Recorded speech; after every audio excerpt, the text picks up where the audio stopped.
So, does the Marvel Cinematic Universe find itself in trouble now that the spearhead of the entire cosmic side is gone? Well, let's talk about it.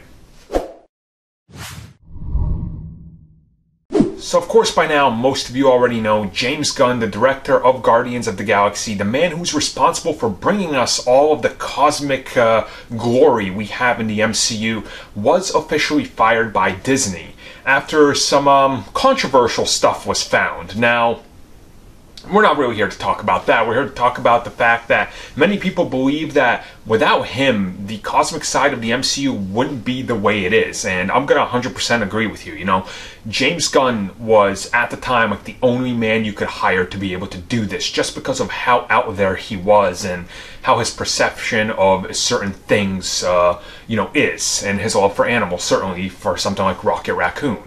And this is kind of like the comparison I like to make, is he's sort of like, you couldn't have found anybody better than Joss Whedon to do the original Avengers at the time. Like, he was the obvious go-to choice, and he made it happen. So when James Gunn now, not there anymore, he's fired, you have to kind of take a step back and look at it.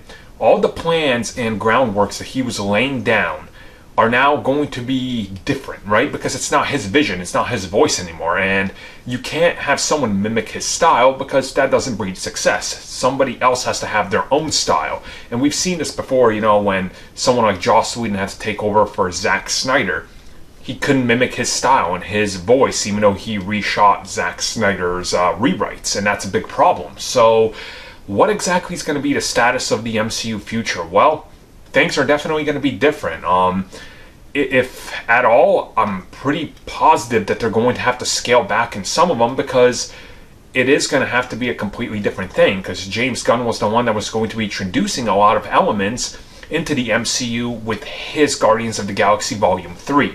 Now that he's the one that wrote it, along with getting credit, they're not going to want his name attached to it. So they're going to have to rewrite a lot of elements and make sure that they don't relate at all to his version, because he could sue them then. So if he put Nova in there in some way to develop Nova or Adam Warlock, those characters are going to have to be changed around in how he had it in there, fundamentally changing the outcome of what they were planning down the road. And if rumors are true, he was also kind of being used to, I guess, set up the Eternals along with the other people to how they were going to be used. So that's a lot of, like a big ripple effect that comes out of him not being there that now they have to go through. So is the MCU going to be in trouble without him? I think so. I mean, where else are you going to find a James Gunn? Now, I know people are going to say you bring on Taika, but he's unique and he has a different voice, but he's not James Gunn. And that's the thing. So it's going to be interesting to see how Marvel proceeds with this, because they have to be very careful.